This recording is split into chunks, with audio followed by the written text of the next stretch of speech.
Hi, this is Stan Reinford, and welcome to this week's market update for April 22nd. So, thank you again for all the great compliments, great conversations, great questions. Really, really appreciate it. Let's jump in. So, we have a lot of new people that are joining, so let me explain how the charts work. Across the top here, we have the three boxes. To the left, we have the 30-year Treasury. To the center, we have the 10-year Treasury. And to the right, we have the S&P 500. Below, we have the candlesticks. A red candlestick means interest rates went up a little bit or went sideways. Green means interest rates went down a little or went sideways. We're going sideways at the moment. The higher we are in these charts, lower rates are. The lower we are, higher rates are. So think of it as a seesaw. So yesterday, the president was interviewed on CNBC for about 30 minutes in regards to what's happening in Iran. As you're probably aware, the United States was supposed to travel to Pakistan for more talks. Iran said they were not showing up, so the U.S. did not attend, and the president decided to extend the ceasefire rather than bomb, which the markets took very, very well. So oil is going sideways right now, so that's a good thing. We're still above $4 a gallon for gas. So that's another conversation. So for another day. So in the meantime, though, Kevin Warsh had his moment on Capitol Hill yesterday on his confirmation hearings, and he was met with a lot of criticism for a lot of different things, mostly his investments and where and how he was going to, or what he was going to do with the Fed moving forward.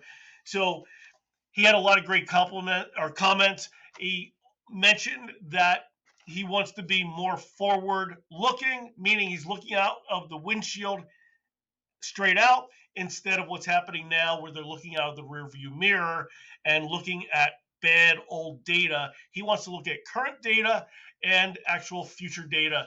He also mentioned that he wasn't a fan of how the Fed treated inflation in 2021, and he wants to do things differently.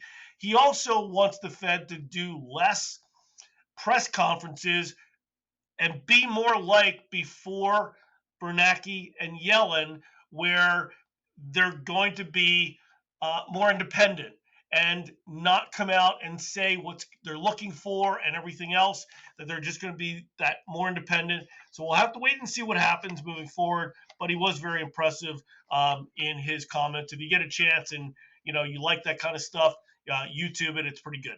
So in the meantime, though, Tom Tillis, who has been a critic, saying that he was not going to, it's going to be one that was not going to vote for a confirmation until the DOJ stopped its investigation into Powell.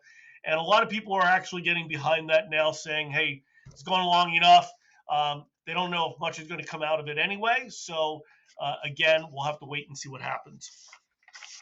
In regards to jobs, so jobs numbers, ADP released their weekly jobs numbers yesterday, ending April 4th, and they showed that there were 55,000 jobs created over the last each and every week for the last 4 weeks. So that's very impressive, although the markets did not really react to that. So in other news, pending home sales, which is signed contracts on existing homes, rose about 1.5%. And which was stronger than the 0.5 that they were anticipating. And then Redfin also reported that home prices rose 2% year over year in March, which are pretty good numbers. Again, rising interest rates, but we still have sales prices and values still rising out there. So in the meantime, the remainder of the week, we have jobless claims which come out tomorrow. So we'll have to wait and see what happens there.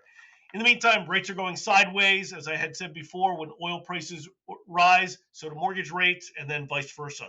In the meantime, keep in mind that I can help whether someone is buying or refinancing, whether it's a primary residence, second home, or investment, whether they're looking at refinancing, debt consolidation, renovation loans, can help with all of it. So please keep me in mind. If you're on the fence about doing any one of those, give me a call. Let's talk it through. And in the meantime, please forward and share. And I look forward to meeting with you next week. Have a great week.